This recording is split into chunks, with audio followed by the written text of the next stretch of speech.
Good morning students. आज का हमारा लेसन है 8, जिसका नाम है हम सब एक है, जो एक कविता है। और कविता के कवि है द्वारिका प्रसाद माहेश्वरी। देखो यहाँ लिखा है द्वारिका प्रसाद माहेश्वरी। वो एक अच्छी कविता लिखी है उसने, हम सबको एक होने की भावना उसमें व्यक्त की है उसने। सारे कुदरती और प्रकृति के आधार पर उसने एक कविता बनाई है, जिसके द्वारा हम सबको एक होने के लिए बोल रहे हैं कि ये प्रकृति है, वो भी हमें सबको एक जैसा ही हमको सबको प्रेम करते हैं और हमें उपयोग में भी आते हैं। तो हम सबके लिए वो समान है, तो हमें भी दुनिया में सबको एक होकर रहना चाहिए, ऐसी प्रेरणा देते हैं। तो हम देखते हैं इस काव्य को, पहले हम समझ लेते हैं, बाद में हम गाएंगे। धरती है हम सबकी एक, आसमान हम सबका एक, सूरज है हम सबका एक, चंद्रा है हम सबका एक। देखो इसमें कवि ने बोला है कि धरती है, तो धरती तो पूरे समाज के लिए, पूरे विश्व के जीव जंतु जानवर मनुष्य आदि सबके लिए, पेड़ पौधे सबके लिए एक, सबकी एक ही है, नहीं किसी की अलग है, नहीं किसी की अपनी है। देखो धरती है हम सबकी एक है। देखो कहीं ऐसा तो नहीं है ना कि प्राणी के लिए अलग जमीन है, हमारे लिए अलग धरती है, पशुओं के लिए अलग है, खेतों के लिए अलग, ऐसा नहीं, हम सबकी धरती एक ही है। आसमान हम सबका एक, तो आसमान भी सबके लिए एक समान है। कहीं आपको देखा है कि यहाँ एक प्रकार का आसमान हुआ, दूसरी जगह दूसरा, तो सब जगह एक ही आसमान है। सूरज है हम सबका एक, सूरज भी एक ही है, वो अपना प्रकाश देता है, सबको एक समान प्रकाश देता है, पशु पक्षी जानवर पेड़ पौधे सबको, नहीं किसी को कम नहीं किसी को ज़्यादा।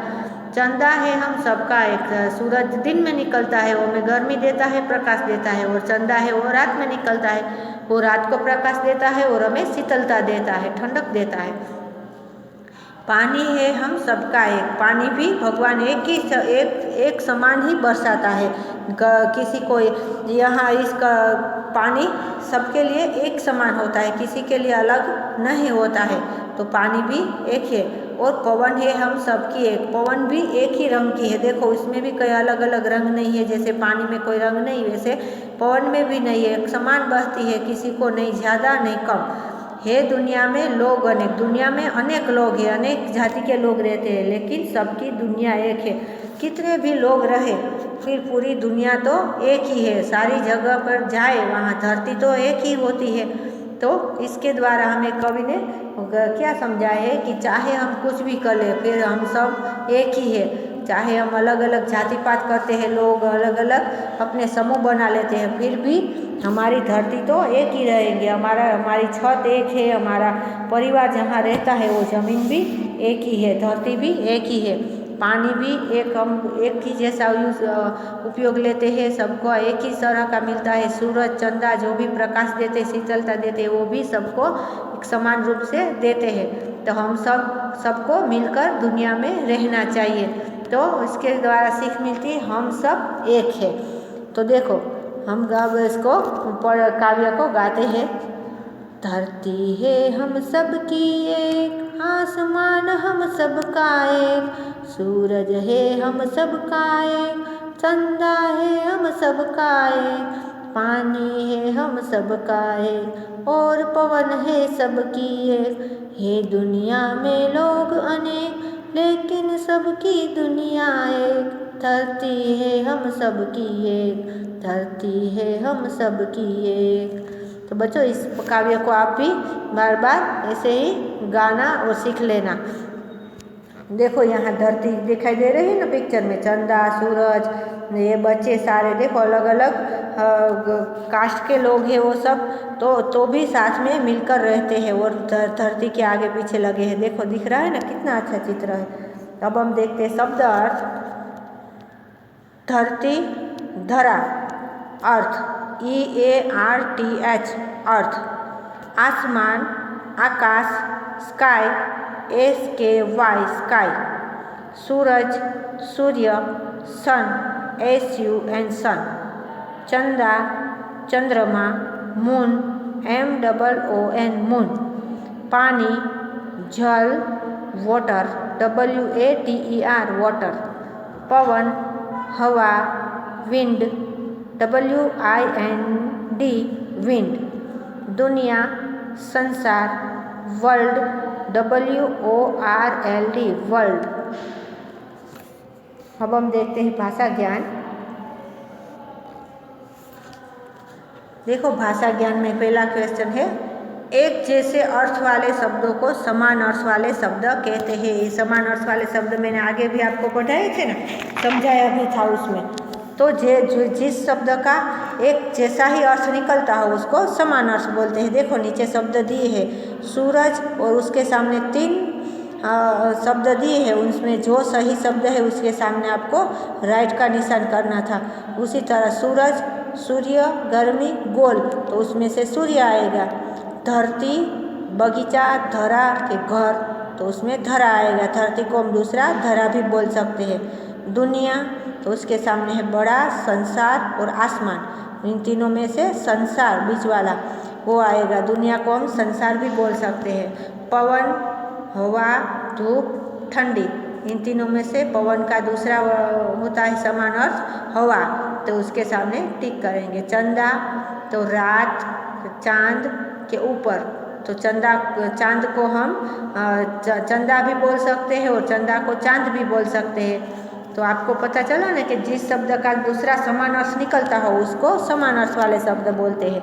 अब हम देखते हैं दूसरा क्वेश्चन है, जो शब्द एक होने का बोध कराते उन्हें एक वचन कहते हैं, और जो शब्द एक से अधिक यानी अनेक होने का बोध कराते हैं उन्हें बहुवचन कहते हैं।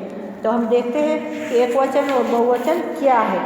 तो एक वचन शब्द के जिस रूप से एक होने का पता चले उसे एक वचन कहते हैं, और शब्द के जिस रूप से एक से अधिक होने का पता चले उसे बहुवचन कहते हैं।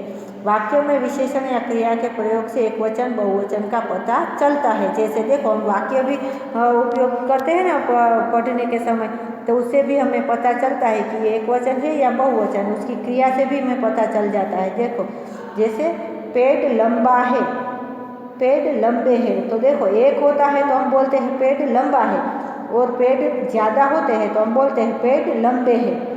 फिर है टमाटर रखा है, एक है तो हम टमाटर रखा है बोलेंगे, एक से ज़्यादा है तो टमाटर रखे हैं ऐसा बोलेंगे। कुछ ऐसे शब्द भी है, देखो यहाँ एक वचन में कौन कौन से और शब्द आ सकते हैं मैं आपको सुनाती हूँ। थैला होता है तो एक, और एक से ज़्यादा होते हैं तो थैले। एक है तो झंडा, एक से ज़्यादा है तो झंडे। एक कहे तो एक कपड़ा है तो कपड़ा बोलेंगे, एक से ज़्यादा है तो कपड़े। फिर एक गुब्बारा है तो गुब्बारा बोलेंगे, एक से ज़्यादा है तो गुब्बारे। तो एक वचन और बहुवचन। उसी तरह दवाई, तो दवाई एक है तो दवाई बोलेंगे, एक से ज़्यादा दवाई होते तो दवाइयाँ बोलेंगे हम। एक है तो नदी, एक से ज़्यादा है तो नदियाँ। तो आपको पता चल गया ना कि एक है, एक होता है और बहुवचन में क्या फ़र्क है।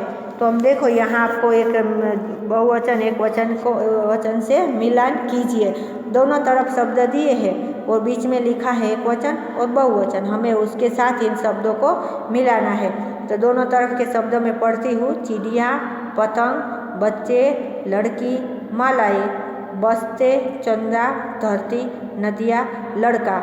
इनमें से हमें चुन चुन कर जो भी शब्द जो है वो में जो एक वचन में आता है उसको एक वचन से मिलान करना है, बहुवचन में आता है उसको बहुवचन में। तो पहला है चिड़िया, तो वो एक वचन, पतंग एक वचन, बच्चे बहुवचन। एक होता है तो हम बच्चा बोलेंगे, ज़्यादा है तो बच्चे, तो आपको पता चल जाता है कि बच्चे हैं तो बहुवचन में आएंगे।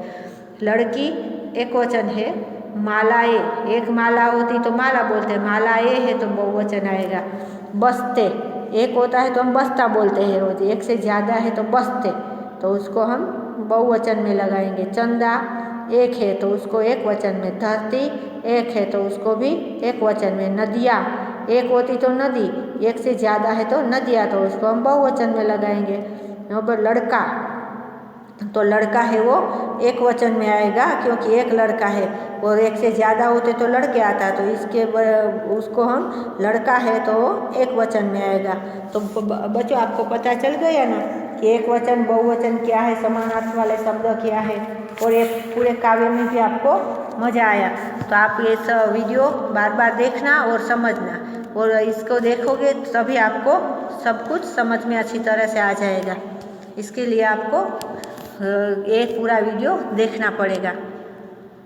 बाय।